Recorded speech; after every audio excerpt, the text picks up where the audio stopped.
So 2 weeks before my wedding, when I was in my 30s, I lost my front tooth. Just popped right out of my mouth. This is that story. I'm Briana Hansen, and this is A Spark. There is some backstory to this.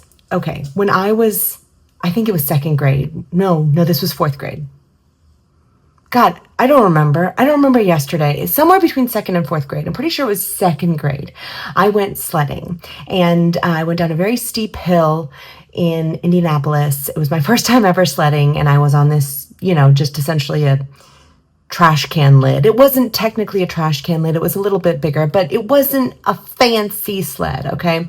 I went sledding where everyone else was supposed to stop at the bottom of the hill. I did not stop. I kept going, and I hit a chain link fence. Luckily, at the last minute, I turned my face like this, and if you can't see me because this is a podcast, I turned my face to the side, and the chain link fence hit my face at a very high speed, and my front tooth fell out. For those dentists who may be listening to this, the number 10 tooth, which would become the bane of my existence for the next 2 decades. So it knocked my tooth, not completely out, but like halfway out.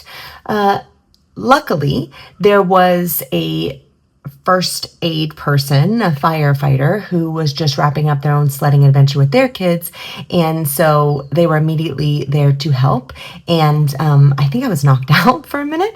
They were able to find my tooth because in the bloody, splooge all over my face, did I say splooge? What an inappropriate thing to say. In the bloody all over my face, in the bloody mess of my face, which had just been totally busted up, there was a big trail of blood that led to my tooth. So this sweet firefighter person and some of the other good Samaritans around found my tooth that had just recently, grown in and become comfortable in my mouth, and basically shoved it back in my mouth. Like I took an ambulance, was headed to the hospital, and I really think that the shoving happened in the back of a minivan. I remember just finding myself in the back of a minivan, not mine. My dad was there and my brother was there, so it wasn't like I was just randomly in a car, which if you listen to this podcast or other episodes, is something I have been known to do, just to get in random strangers' cars. But in this case, that wasn't what happened. I was in the Good Samaritan, the firefighter's car and minivan, and I remember just being like, 1, 2, 3, and just shoved the tooth back on in my mouth and essentially onto the other tooth. I then went to the hospital. I got plastic surgery.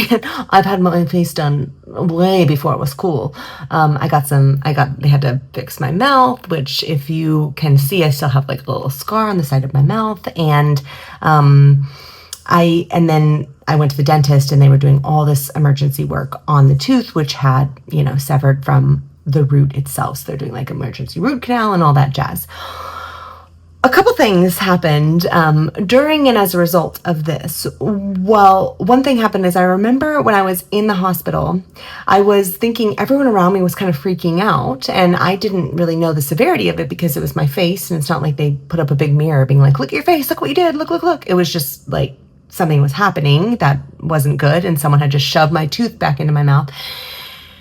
And I remember like starting to breathe really heavily while they were working on my mouth specifically. Like the surgeon was, sewing up my mouth and putting stitches on it. And I remember being like, I think I should be freaking out. I'm supposed to be freaking out. Everyone around me seems to be freaking out. And the surgeon was like, don't breathe that heavy, we'll lose you, which was a weird thing to say to like an 8-year-old or 10, maybe a 10-year-old, somewhere between 8 and 10. We'll say 9 to a 9-year-old because I didn't understand that he just meant pass out, not like you're gonna go to the next realm if you keep breathing heavily. He just meant you're gonna, pass out. And so I just returned to the calm breath. Well, from that point on, I had to go back to the hospital, and they were like, do you want us to fix the shoddy work we did in the ER on your mouth? And I was so passive at the time. I was like, no, it's good. They're like, are you sure? I was like, yeah, it's fine. Because I didn't want to bother anyone, which is its own whole thing and not the story of today. So the tooth died. It was dead. And so I kind of had this off-color tooth, which was an adult tooth. When you're a kid and you have an off-color tooth, that's a thing. It's not a big deal because your other one's going to grow in. Eventually it's going to fall out and the other one's going to grow in. Well, in this case, no new tooth was coming through my mouth. I'm not a shark. I wasn't shedding teeth like crazy. So for years I had to work on this number 10 tooth for a very long time. I kept my natural tooth for a really long time.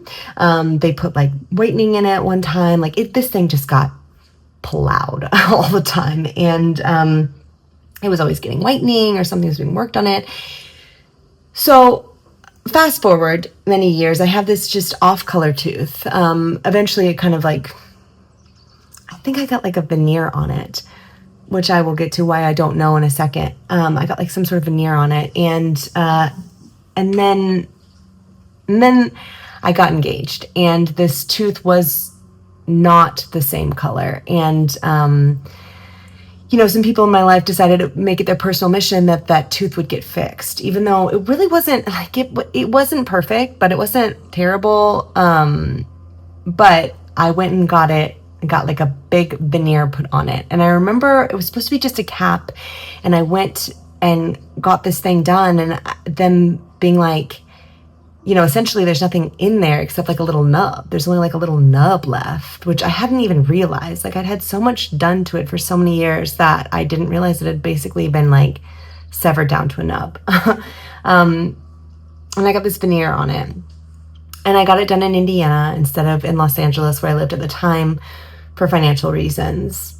And it hadn't been on more than like maybe a month. And I'm at home in LA.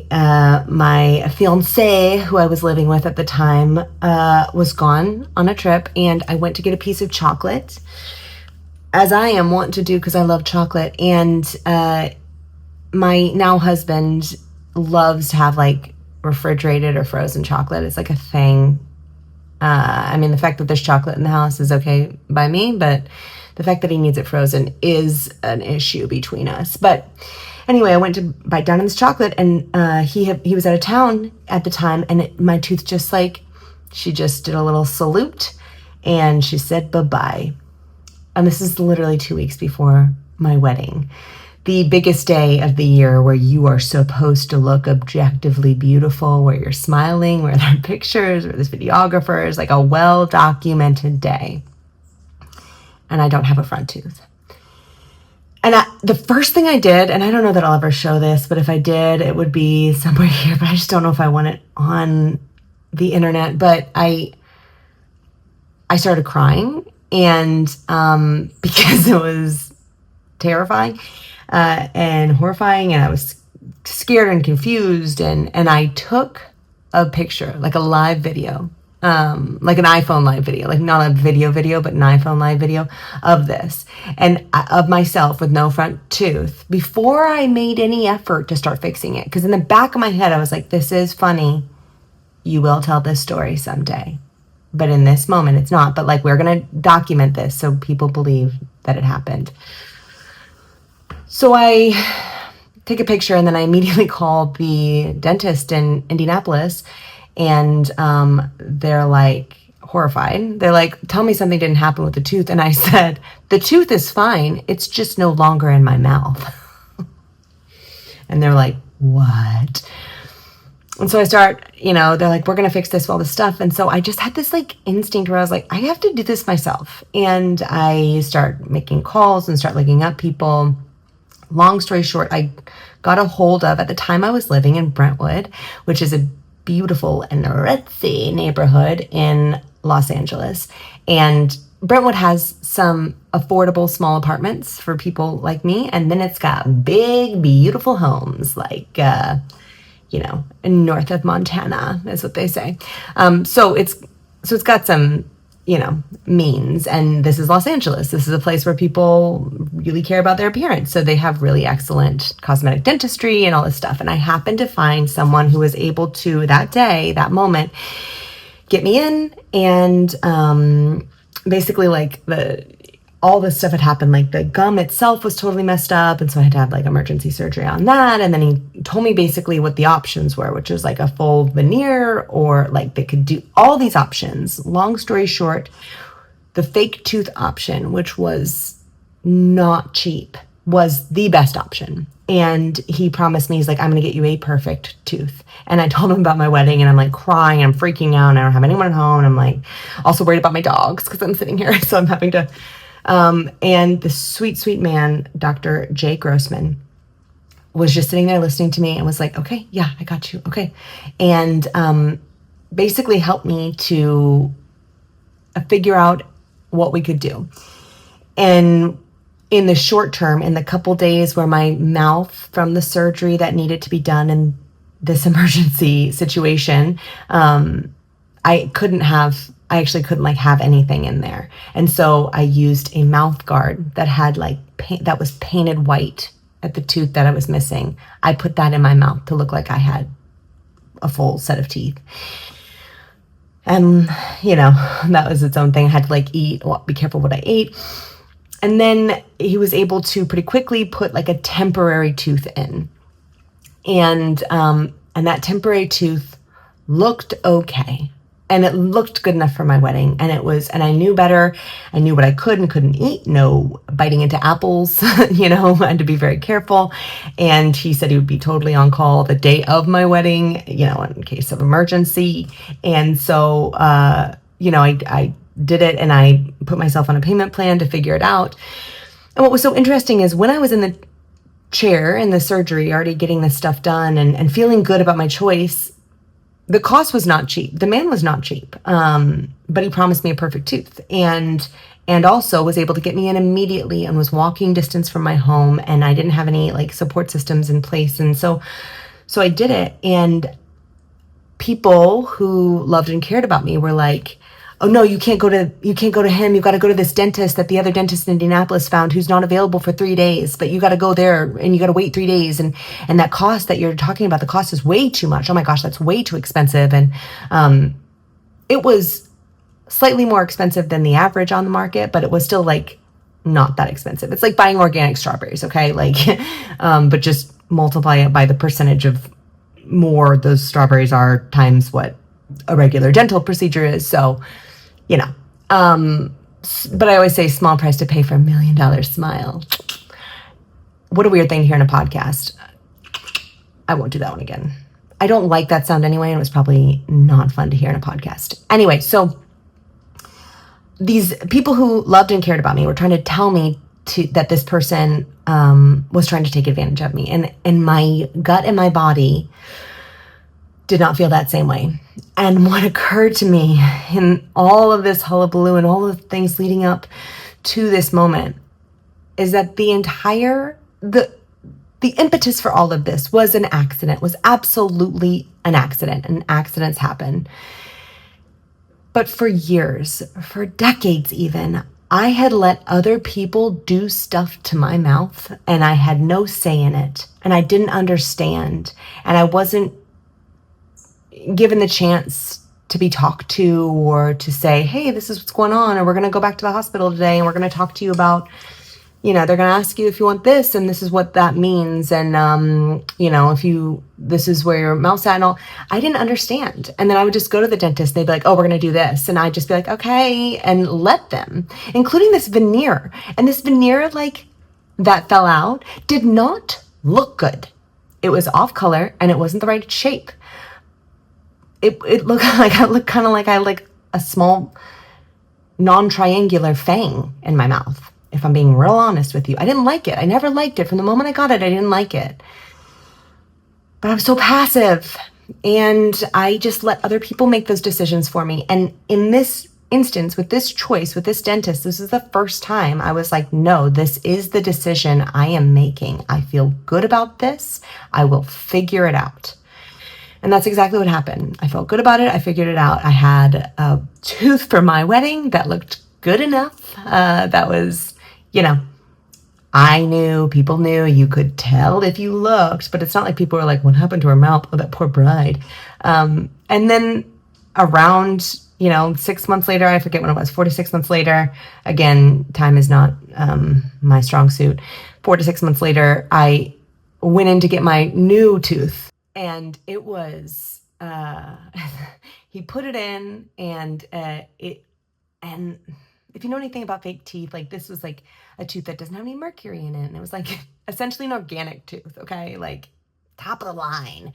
And that's what you're paying for when you get a nice dentist in Brentwood, who you see pictures of celebrities on the wall and someone there who's checking out you recognize from the show you're currently watching. You get nice stuff, He put in the tooth, and it wasn't perfect. And I remember it looked really good. I had to go to this lab down the street, and they did this coloration thing to make sure it was, and it just wasn't perfect. And he was like, no, you're going to go back to the lab and you're going to tell them it's not perfect, because I promised you a perfect tooth. And I went back to the lab, and the guy was like, this tooth artist was like, I don't understand. Okay, all right, okay, I guess you're right. It is off a couple shades. And so we went back, and a couple weeks later, I think I got like a perfect tooth that then was put in my mouth and has a lifetime guarantee for at least as long as the man's in practice. And I think he either had a big birthday or retired. I think he's still in practice, but I don't live near him anymore. And anyway, I was able to, for many grateful reasons, pay off that tooth. And again, I say a small price to pay for $1 million smile, but it felt, the whole thing was, for so many years and for decades, I had let other people make decisions about my body. And I wasn't even realize I was doing it. I remember the feeling of looking at this tiny little nub and feeling so sorry for like my tooth and myself, that I didn't even know that so much work had been done on it, that's what it looked like at this point. And I'm not saying that any single person who was involved in it had bad intentions. Not at all. I'm sure they were doing their best. I just wasn't told. I wasn't given that information to make my own decisions. And even when it came up to this just like, well done, but not perfect veneer that was put on my tooth, again, without me understanding that that's what I was going in for and that's what I was gonna get, and doing it because I didn't think I deserved nice things, doing it because I thought I had to go to Indiana to get like this, friend of a friend who was an excellent dentist, but was giving me a discount because of the relationship involved and all this stuff. But I just, in that moment, and what ended up happening with that particular transition of my life, I just decided, and I hope that you can make this decision for yourself earlier in your life and without a front tooth falling out. But I just decided that I deserve to know what's happening in my body.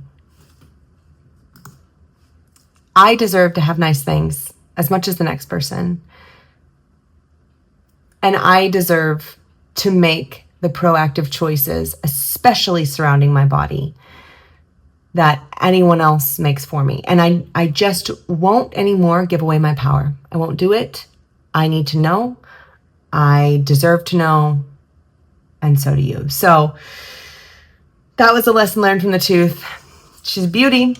I now go to another dentist who I really like, but I get the same dental hygienist because I'm nervous about someone messing with my tooth because it was very expensive, but also because I haven't had any issues, knock on wood. Where's wood? And I don't want to. And every person who looks at it is like, this is a great fake tooth. I'm like, thank you. It better be. But I need to know what you're doing to my mouth right now, and I deserve to know. And also, I'm not going to settle for anything less than the best. And I'm not saying I have to go the best of the best. Listen, I don't go up to Brentwood for these services anymore. But I do think that you and I do ourselves a disservice by letting other people decide what's best for us. So, don't. And also, don't eat cold chocolate. Chocolate is part texture, part of the experience is the texture. It is meant to be soft. Okay? All right. I'll talk to you soon.